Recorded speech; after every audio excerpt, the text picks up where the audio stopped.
Hi, everybody. Welcome once again to My Life in Ham Radio. My name is Ron.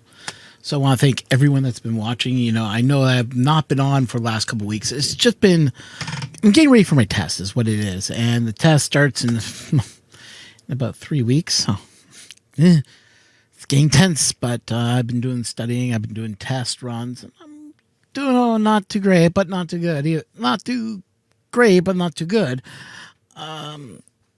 Some of them I am passing with 70, and then some of them I've been failing at 64.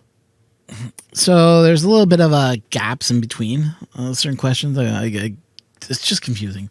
But anyways, I want to talk about one other option that I haven't talked a lot about, and that is APRS, otherwise known as Automatic Packet Reporting System, APRS. APRS is kind of like it's a reporting service that you log into. Usually it's a 144.390, and you'll hear it on the radio. If you got like a Bofang or any of these type of radios, you can hear APRS depending on what city you're in. APRS sounds like an old modem. You'll hear it. And it is fascinating. This is fascinating to listen to. Because if you got like a 2-meter radio and you can tune in, it's just a sound that just makes me go, I remember back in the old days of the 14.4. If you're old enough, you'll understand what I'm talking about. But anyways, so APRS is interesting because it allows you to track others on a map. So they're just broadcasting their information. They don't care who looks. And all they do is they just plug into their section right here. They would plug into their radio. The radio will connect their laptop or tablet or whichever they're using. Will hear the signal and then report it on an information highway website. The best way to learn more about APRS is to go to APRS.org. Is their main website for all the information to learn about how it works and everything else. But you can also listen to APRS even with like a cell phone or tablet, as long as you download the decoding software for it. Now, the problem with APRS that I've found trying to decode it doesn't decode that well. So unless I have my call sign in there, it won't decode. I've had issues decoding stuff, so it's been fun. But then I discovered this little website here, which we are going to go to right now. As I grab my window and shrink me down. No. I want to shrink me down, not take me down. There we go.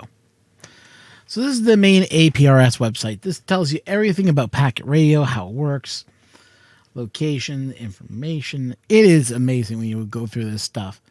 And it'll explain to you how packet radio works, how to cover packet, user-defined information. But let's just go to the one that's actually open to everybody using Google Maps. This is known as APRS.fi. This will show you who is active, who is broadcasting, and who is telling you where they are. As you can see, there's a lot of call signs going out here. And what it is the map is getting the information, and usually it's coming from either the radio that has GPS in it, which some of these radios do have GPS. This one doesn't. This is just a regular everyday analog radio. But you can find them with GPS, and they'll send out the information. And what it does, you select the station, and then you just listen, and then it just transmits out on your call sign where you are every so on minute, and then some repeater will pick you up and plug you into the program. That's what I've been told. Personally, it's interesting nonetheless, but it's been very quiet, so I don't have any recordings of APRS traffic, which I wish I could get some, because right now, if you look, no traffic. So it's been pretty quiet tonight. Usually it is beaming through the gills. I'll hear like it happen at maybe around this hour. I usually hear a lot of APRS traffic, but today it's been pretty quiet. But what's interesting about APRS, even if you don't have a radio or you're just kind of go, well, why would I be interested in this? Check this out. So these things labeled WX. They're weather beacons. And they report weather. So right now my temperature is minus 0.6 Celsius with a humidity of 45%. The pressure is 118.6 millibars. And I can go to another station and verify that information. Which is not giving me the information today. No, wrong one. There's what I wanted. And I can compare it with mine. And yeah, that's what the two other stations are reporting. So in my area, it's cold. But you can go check somewhere else. Like, say, if you wanted to zoom out of the map. Let's go into a high traffic area. Let's see. Who is busy right now? Let's go into Florida. Big chunk right there near Miami.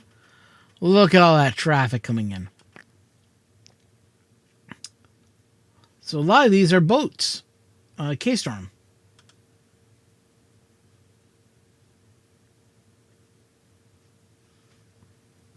They have another boat here. Fredica. So you want to know what the weather is like in there right now? So it is telling me the weather thing is not operational right now. So that weather beacon is down. But we can go to this weather beacon. It is saying it's 25 degrees. Humidity is 88%. Pressure, not too bad. Winds are coming out of at 52 or 3.6 milliwatts. Gusts at 8.9.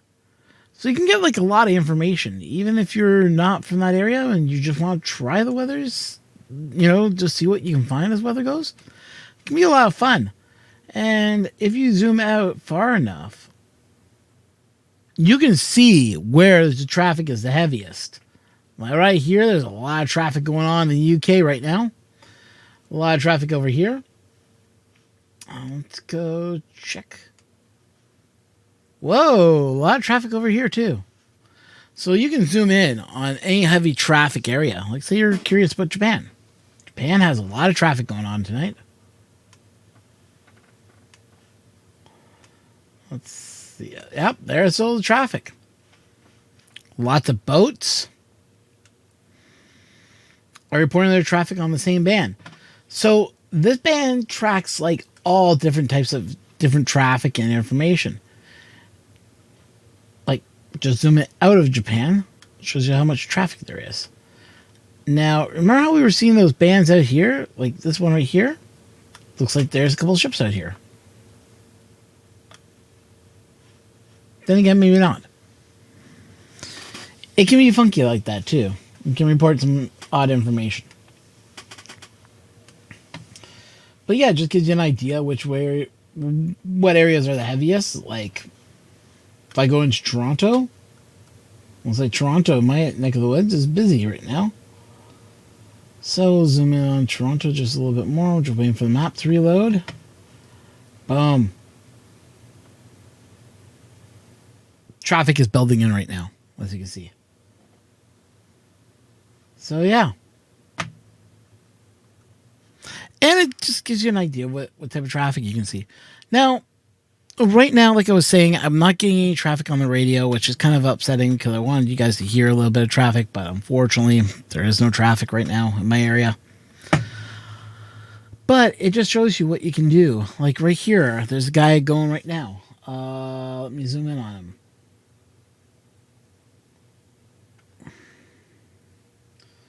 So VA3TM. Tiny track gauge in Burlington, Ontario. Got his call sign information. And it just tells me the software that he's using to track himself. Some of them do it for tracking. Some of them just do it for fun. And there's, you find some areas. There's another one right here. So here is a car driving right now.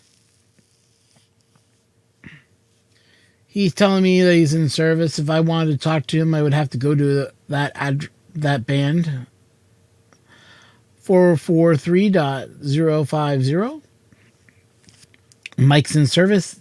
Mike e-service. So that means I believe that he's online. You can also find certain information, like if you're looking for certain towers in the area, sometimes the towers will be reporting where they are, the type of activity they're seeing. And there's all these different symbols. If you ask me what the symbols mean, I'm not 100% sure. I'm still learning this. Like, I haven't even experimented with broadcasting on APRS. And when I do start broadcasting on APRS, I want to talk about it a little bit more. So I just want to show you guys this map anyways and show you that, you know, even if you're thinking, is amateur radio still being used? Well, this shows you a lot of stuff. Shows you how many people are using digital formats on analog radios to still communicate with others. So I just wanted to put this out to you guys. So if you're still thinking or you're on the fence about getting amateur radio and this kind of interests you, then it's, you know what the answer is. Go get your license. I know licensing can be a little scary, but you know what?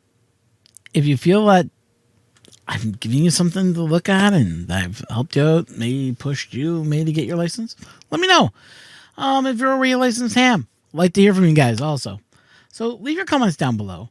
And the day I get my license, I will be the first to tell you guys online I am a licensed ham. You'll hear my call sign being given out. And hopefully I can pass my exam with 80% so then I can start playing in the HF bands. Or HR band. Yeah, HR. Is it HR? High frequency. HF band, sorry.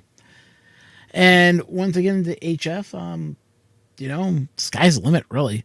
But I'll be showing you guys what I've been working on and, you know, other videos coming along sooner or later. It's just right now, I'm just getting ready for the exam, and that's taking up most of my time. But I want to thank you all still for watching me and for communications and everything else. I'm hoping to do more with this channel and give you guys more stuff. But until then, 73, and thanks for watching.